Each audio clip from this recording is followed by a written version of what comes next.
What's up, everyone? It's Q from Retro Q Gaming, and now we're on to the Nintendo conference. I realize this one happened before the Square Enix conference, but the fact that they just went so close together didn't give me a chance to do this one before the Square Enix one. And the Square Enix one was considerably shorter in what I wanted to talk about, so I just got that one out of the way first before I went to do some real life stuff. So anyway, enough of my boring real life and thought processes. And now onto the Nintendo E3 conference highlights. So, as you'd expect from Nintendo, they did a digital event because that's all they seem to do for E3 lately.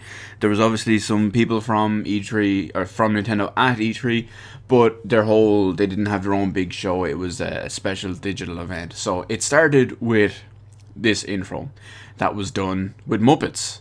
So I mean, first off, you had Mr. Iwata, who was in Muppet form, and then they go into Reggie's dressing room, and Reggie is doing push-ups, weird push-ups on a bench with his legs up on his weights. It kind of made very little sense, but I thought it was kind of fun because at the same time, he was counting out his push-ups, and he was doing them in a fun way because he was doing his push-ups, and it was like Nintendo 62, Nintendo 63, Nintendo 64, and he stopped counting at 64 because that's when they were interrupted. So they go down to Miyamoto, who's in the dressing room next, who has a Super Mario Brothers themed dressing room, and he pops out, and he's like, okay, let's go. So they're on their way to the studio, and then boom, they start announcing their first game by morphing into animals. So how did they do that?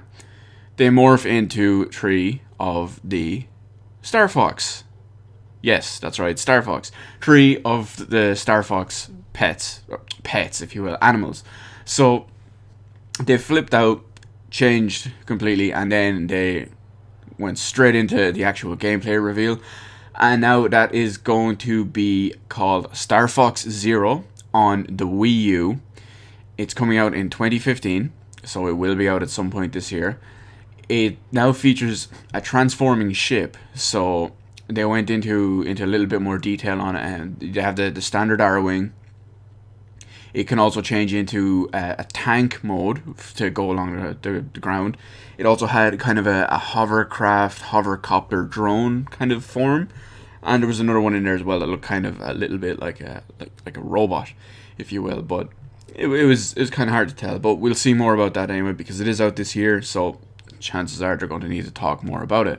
One thing they noted, because it's called Starfox Zero, it is not a sequel and it's not a reboot. It's basically, as they called it, a reimagining of the whole Starfox and what Starfox is about. So they said not a sequel, not a reboot, so because of that they called it Starfox Zero. So they move on next to Mario Maker, and Mario Maker was a recurring theme throughout the entire thing. We already know tons about Mario Maker at this point. I mean, what you can do, all the different modes, in the sense of the different Mario style games, and just you can flick between absolutely everything. And to go with it, they're going to have a really cool looking, fucking huge 8-bit Mario amiibo, which is pretty funky. Now, I say huge because it actually looks huge. It's physically like the size of your hand instead of just the little tiny ones that fit into the palm of your hand. But yeah, they have the 8-bit Mario amiibo. They also have a booklet, yes, an actual physical booklet in a game these days. And this booklet, I believe, comes with the 8-bit Mario amiibo, but it also gives you like samples and examples of the kind of things, levels, courses, obstacles, anything you can build in Mario Maker. It gives you examples of that, so it gives you ideas that you can incorporate into your own stuff or just completely change and you work your own way for it. And Mario Maker is out on September 11th, 2015, but I'm pretty sure we already knew that, or at least we knew it would be in September. So next up, they moved on to Skylander Superchargers, which is the new Skylanders game coming out. Because Skylanders is very, very similar, or uses a very similar style to Amiibo, what they're now doing is they're incorporating 2 specific Nintendo characters in amiibo form to Skylanders Superchargers. So what they do is, because they don't work exactly as amiibos, the Skylander ones don't work exactly as amiibos. The two Nintendo characters, they have like a switch underneath them that turns them into amiibos. So they double up as amiibos as well as Skylanders Superchargers. And those two characters, we have turbocharged Donkey Kong. So they're going with the theme of all the characters in Skylanders are going to have vehicles now. So you've got turbocharged Donkey Kong and his vehicle, the Barrel Blaster.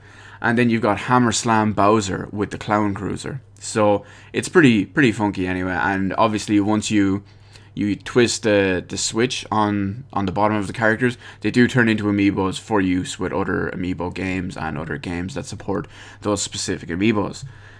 They also, I know most people are thinking, it's like, well, why are you talking about Skylanders? And it's more so to do with the fact that it's got all the Nintendo stuff in it, and specifically the amiibos. So that's really it.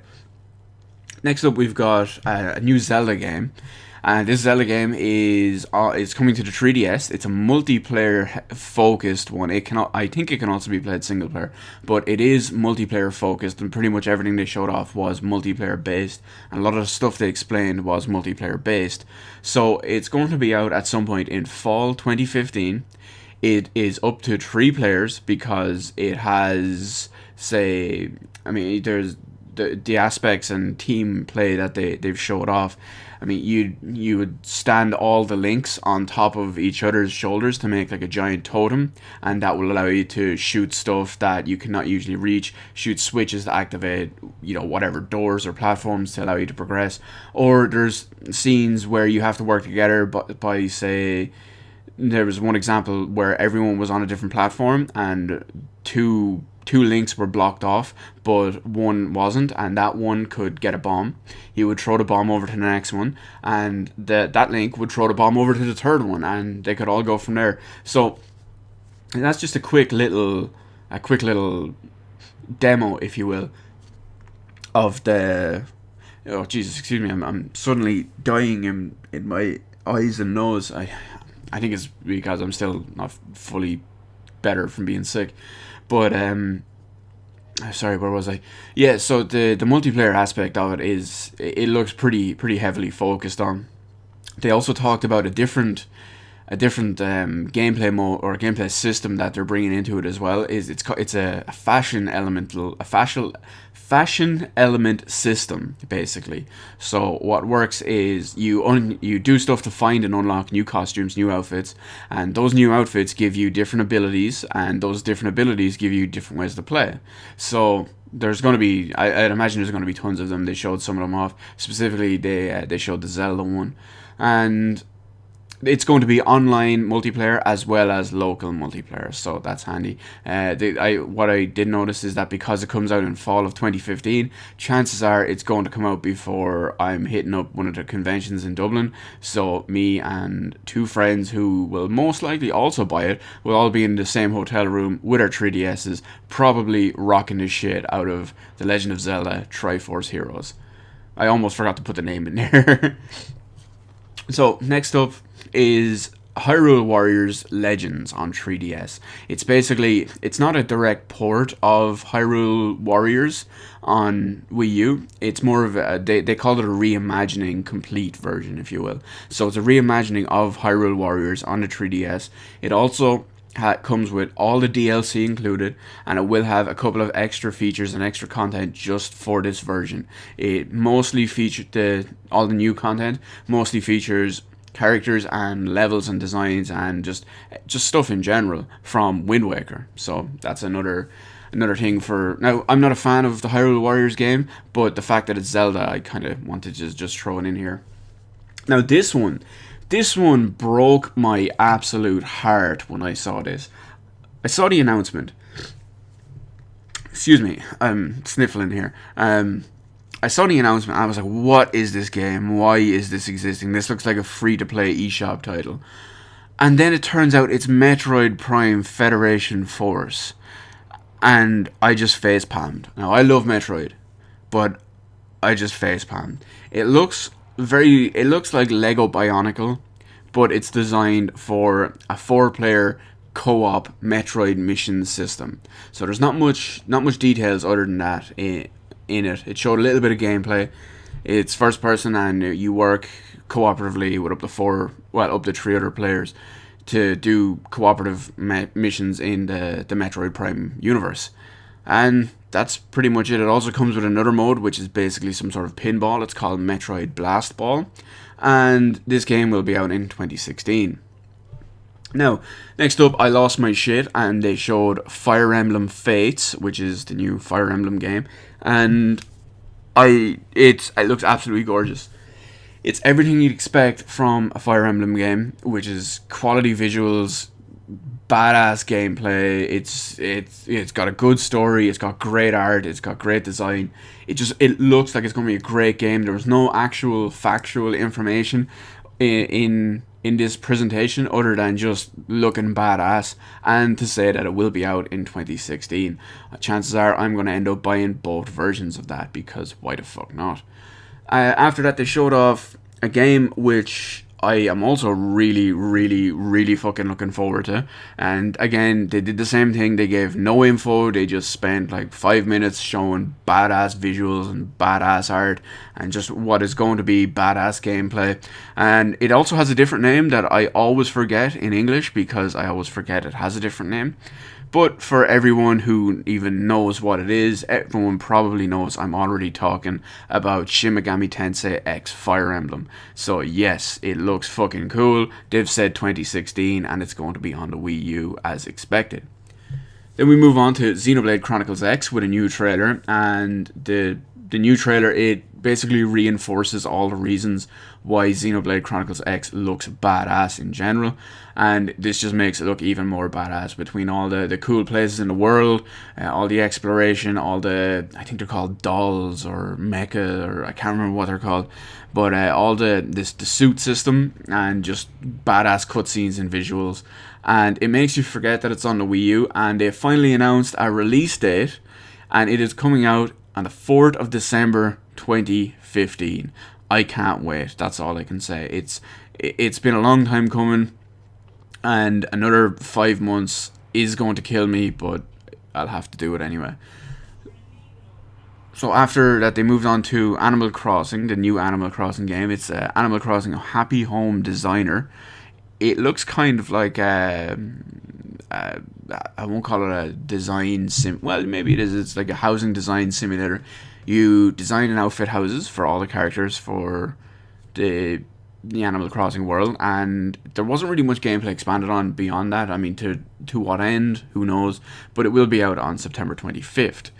They moved on to another one as well called Animal Crossing Amiibo Festival. They didn't really show too much of this, but the best way I can describe it is it's Animal Crossing mixed with Mario Party, and it'll be out holiday 2015 on the Wii U. Other than that, they moved on to a big presentation about Yoshi's Woolly World, and they really focused on that, on how the wool idea and the wool amiibos came to be. And they also gave a brief insight into the co-op side of it. You can, obviously the two of you are working together, but you can work cooperatively, or you can be a little bit more aggressive in the actual multiplayer with the other person. And that game is out in October 16th. But I think we all knew that anyway. So there's very, very few little after that. Next up, we have Yokai Watch. The only reason I include Yokai Watch in here is because it's just so ridiculously popular in Japan. Made by Level 5, and I'm not really... It was very hard to discern the style of gameplay, but we'll find out come holiday this year when it's actually out. They also moved on to a new game called Mario & Luigi Paper Jam.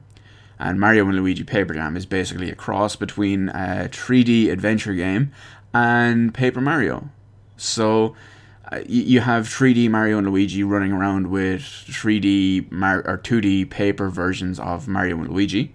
You can find 3D versions of characters and 2D versions of characters like Toad, and you see the 3D versions meeting the 2D versions, and people don't know what's happening. It could be good, and I'm not going to rule it out just yet, but it's out. It's going to be out in spring 2016, so we'll find out way more between now and then. The only reason I'm including this next one is because it is technically a Mario game. It's Mario Tennis Ultra Smash, out on holiday 2015. And I mean, what's there to say about it? It's got Mario, it's got tennis, it's on the Wii U, I believe. So it's going to be generally a more fun style game as opposed to serious tennis simulator. And what did look kind of fun about it is the multiplayer and the fact that they're going to add in all these power-ups and all. They showed the mushrooms, for example. So you had like Giant Peach and then Giant Bowser, and yeah, it just looked kind of funky. But that's basically it for Nintendo. That included basically the entire Nintendo presentation. So let me know in the comment section below about what you think about any of the stuff that we talked about in the Nintendo presentation. Let me know in the comment section below. Hit the like button, hit the subscribe button. You can follow me on Twitter, details in the description. Thank you for watching, and I will see you on the rest of the videos in my channel while I wait on my final E3 presentation that I'm actually going to cover, which is the PC gaming one later on tonight. Thanks for watching. See you on my channel.